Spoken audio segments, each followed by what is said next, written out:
Let the words of my mouth and the meditation of my heart be acceptable in thy sight, O Lord, my strength and my Redeemer. Amen. I want everyone to say this with me this morning. Open up your worship guides, and you will find it on page 5. Right at the top, you see it? I want you to say this with me this morning. Let's read it together. My mind is alert and my spirit is open to receive truth.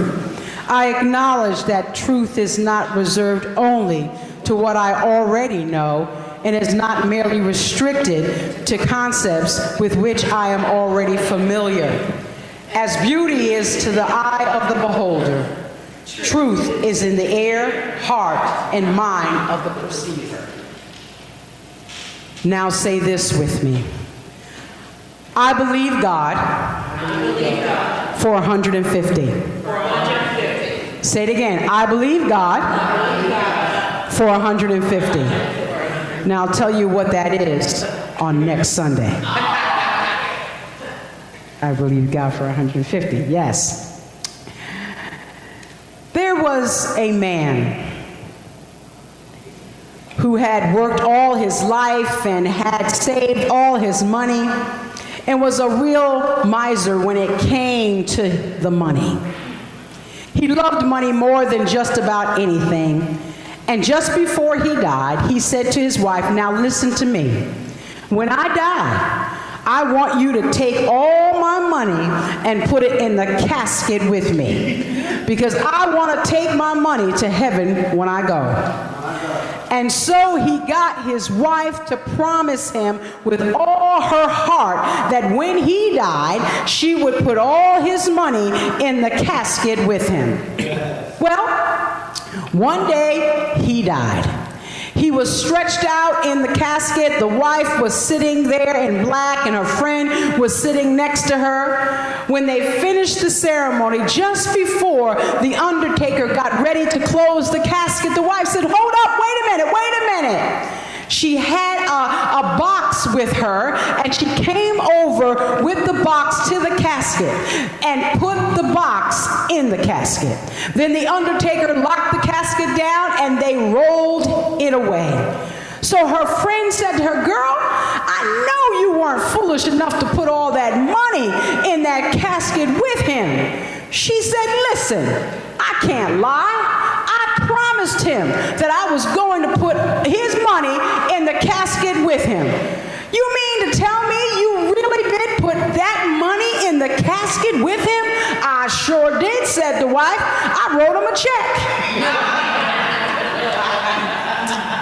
I have been sharing for the last 2 Sundays that October is Stewardship Month here at NSCC. Stewardship Month is a time when we begin to prepare for the new year, 2019. Stewardship Month is a time when we evaluate where we've been, where we are right now, and where we want to go in the coming year, and how we plan on getting there. I have shared with you that stewardship has to do with time, talents, and money. The title of our series this month has been Activate, and I want to show you a video about activation.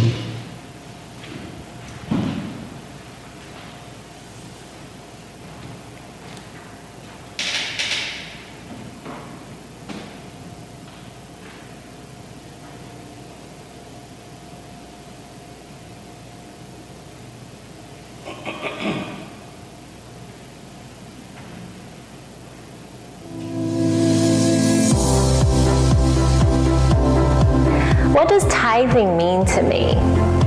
Throughout the years, I've learned that everything I have is from God. Tangible things such as money, food, cars, all the material goods are from God. Thinking about all the jobs I had in the past, someone from somewhere might have left a position.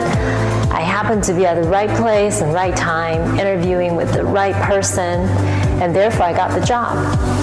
I realize there's no coincidence in life. The same goes for intangible things such as friendship, love, mercy, and grace. Of course, there are things that I thank God for right away, and there are things that I just don't understand, and I ask for wisdom during difficult times. So what does tithing mean to me? Tithing is my way of acknowledging God's sovereignty in my life and showing gratitude for His provision. Giving now also brings a different meaning and urgency to our church. Our church is at a critical time, financially speaking. We need all the help we can in order to keep the operations going past spring next year. So let us partner with God and let Him guide us step by step. I invite you to join me in giving. Giving as our worship and giving as our gratitude to God. Remember, we can never outgive God. Thank you.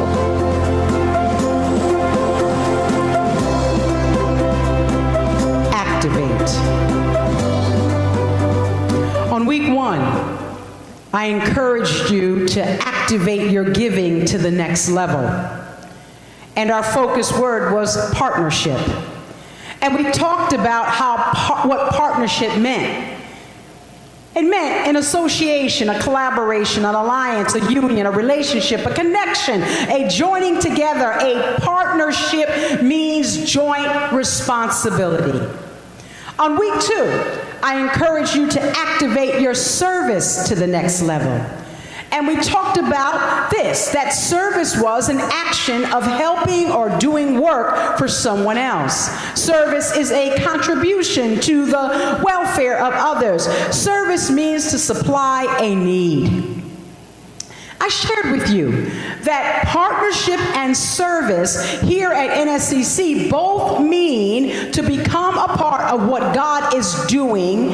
And I shared with you that partnership and service here at NSCC both mean doing the work of the kingdom together. We have discovered so far that there are 2 ways to become a part of what God is doing here at NSCC. Number 1 is by giving financially to support the ministries and programs of the church, in order to also maintain our grounds and our property. Number 2 is by sharing and serving, because we need to become engaged, involved, and participate in the ministries and the programs here at the church. Today, I want to talk to you about the 3rd way. The 3rd way to become a part of God's work here at the church. And I need to do it this way. Okay, I need some help. Rosemary, come and help me out here. Come and sit in one of those chairs. Ingrid, come and sit in one of those chairs. Taj, come and sit in one of these chairs. Let's see, Kathy, come and sit in one of these chairs. Let's see.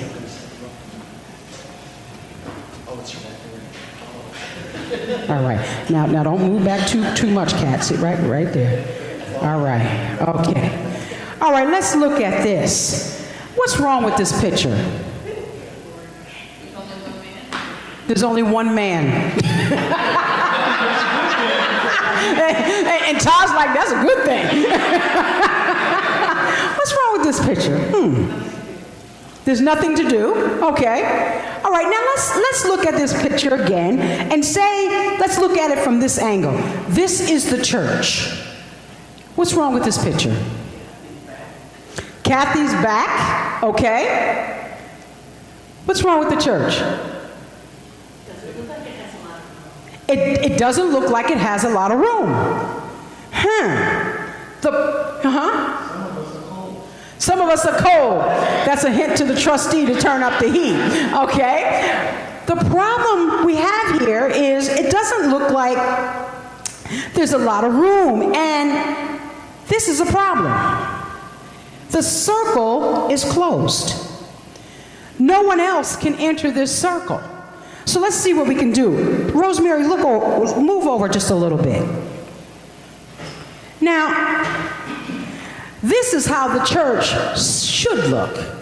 where you have a circle, but there's always room for someone else. Because if you only have a closed circle, all that's going to be in the circle is who? Us. There always has to be another chair for someone else to come and join the circle. Thank you, guys. Today's focus word is invite. Everyone say that with me. Invite. Say it again. Invite. Do you realize our purpose as a church is to invite? Our scripture this morning says, Jesus said, God authorized and commanded me to commission you. Go out and train everyone you meet far and near in this way of life, marking them by baptism in the threefold name, Father, Son, and Holy Spirit. Then instruct them in the practice of all I have commanded you. I will be with you day after day until the end of the age. We have been commissioned by God to make disciples. We cannot make disciples if we don't do what? Invite. What we must understand is this: being a good steward is not just by giving money. It's not just by giving service, but it's also about inviting others to come join the circle. Our giving and our service, you see, is useless to the kingdom if we are not fulfilling our purpose and commission as a church to invite people and to make disciples. I've been reading each week 2 Corinthians 9:6-7 that says this: remember this, a farmer who plants only a few seeds will get a small crop, but the one who plants generously will get a generous crop. You must each decide in your heart how much to give, and don't give reluctantly or in response to pressure, for God loves a person who cheerfully gives. The text is telling us whatever we do for God must be done in a spirit of generosity, meaning generously, and it must be done in a spirit of cheerfulness. What that means is this: in the area of giving, we must give our money to the work of God's kingdom in a spirit of generosity and cheerfulness. What it means is that in the area of service to our church and God, we must give our service in a spirit of generosity and cheerfulness. What it means is that in the area of inviting others, we must invite in the spirit of generosity, meaning we don't just invite one person a year, but we need to try to invite one person a week or at least one person a month. And we must do it cheerfully. I also said on last week that many churches are filled with people who come to church and give but don't necessarily love the church. I also said it's impossible to say that we love our church and not give. It's impossible to say that we love our church and not serve. It is also impossible to say that we love our church and not invite. Because true love activates in action. Say that with me this morning. True love activates in action. One more time. True love activates in action. You can't say you love someone if you never do anything for that individual, right? Right? If you're married or in a relationship and that other individual never activated, never showed some kind of action towards you, then you wouldn't really feel loved. True love activates in action.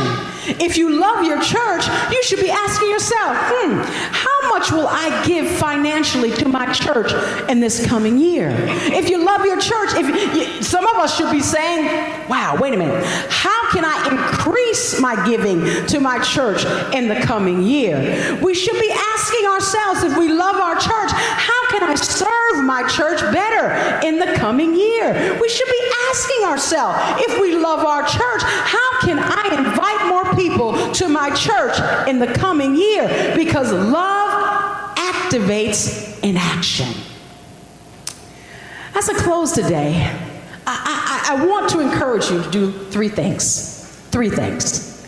I want to encourage you to activate your giving to the next level. I want to encourage you to activate your service to the next level. And I want to encourage you to activate your inviting to the next level. I said on last week that God's kingdom work on this earth cannot happen without partners helping to carry the load. I also said on last week that God's kingdom work on this earth cannot happen without servants helping to serve. And I will say on this week that God's kingdom work on this earth absolutely cannot happen without the church being us. We are the church. It can't happen without the church inviting others to come and hear and experience the gospel of God's love. We've been commissioned to go and make disciples. And it all starts with a simple invite. Someone on this week was sharing with me a recent story about a spiritual organization that had a goal for the year to reach 50,000 young people. What they did was they commissioned every person who was connected to that organization to bring one person every week to their gathering. Well, they reached their goal as an organization, and the organization exploded. What would happen if we commissioned ourselves to do the same thing, to invite one person each week to church? Now you might be saying, Pastor Jacki, I do that, I invite, but you got to keep on inviting. You might invite that person all year, every week. Call them, hey, you want to go to church with me? No. Hey, you want to go to church with me? No. You know what? I've already asked you, but I'm going to ask you again. Do you want to go to church with me? Maybe they might stop picking up the phone. Then you're going to do it another way. But you never know. Invite.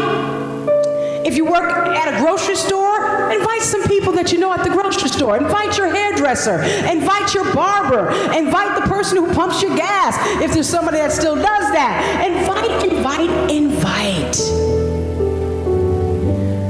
I just did a new Partners of the Vision informational session, and it was a beautiful session of sharing.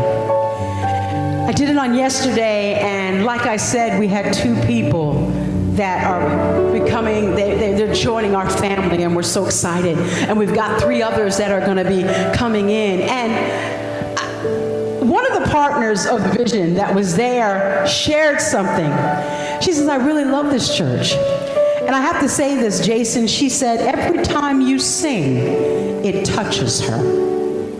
It touches her. And she said, I love this church. I've been inviting people to this church. I've invited 10 people from my community. And you know where she lives? In North Stanford. I've been inviting people. You know how she heard about our church?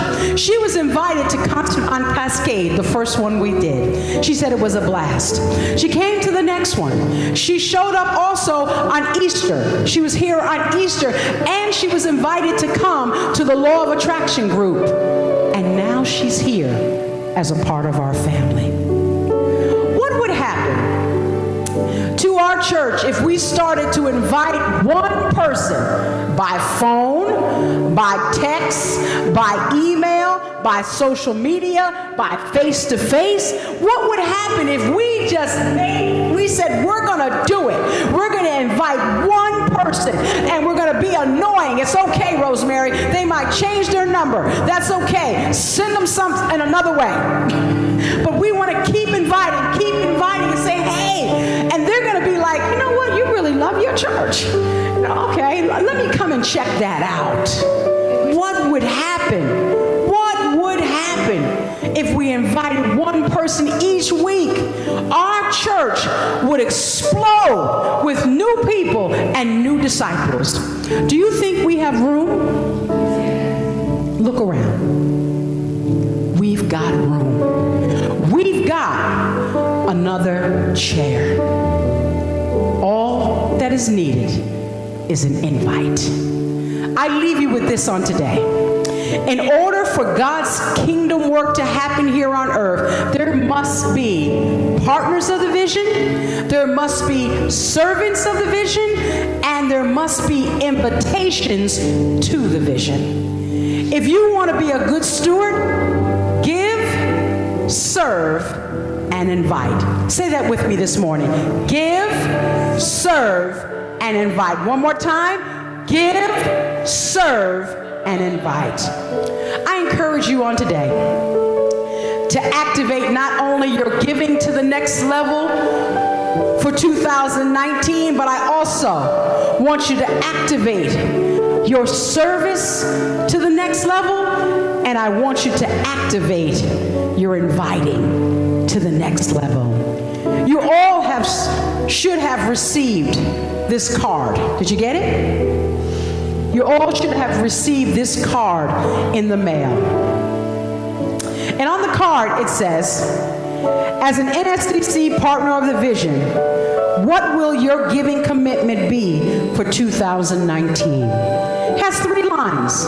I will give weekly this gift in the amount of. I will give a monthly gift in this amount. And I will give a total gift for the year in this amount. And then on the bottom it says, thank you so much for your giving commitment to the vision of NSCC. If you have not received this, I have one for you. Next Sunday is Stewardship Sunday. And I'm going to ask that you pray over this card and you commit to give something to the vision here at North Stanford Community Church. I said, look around. We've got all our windows plastic and on our doors because we have painters here. If you look across the street, you're going to see some cones, and that's because we had a new drainage system that was put over there so we don't get water into the building. Ingrid is working on getting a new curtain that's going to be happening in the stone house. We put in air condition this year. We fixed our porch. We've had major work done in our church. We've had lights, the light outside. We've done some stuff here at North Stanford, and we've also done ministry. But we need your support. In order for the vision to be accomplished and to continue here and to continue this legacy of 236 years, we need your support. So I'm asking you on next Sunday, Stewardship Sunday, to please bring your pledge card. This helps us to set our budget. We need you. We can't do it without you. I leave you with this. Luke 6:38 says, give, and it will be given to you. Good measure, pressed down, shaken together, and running over, will be put into your lap. For with the measure you use it, will be measured back to you.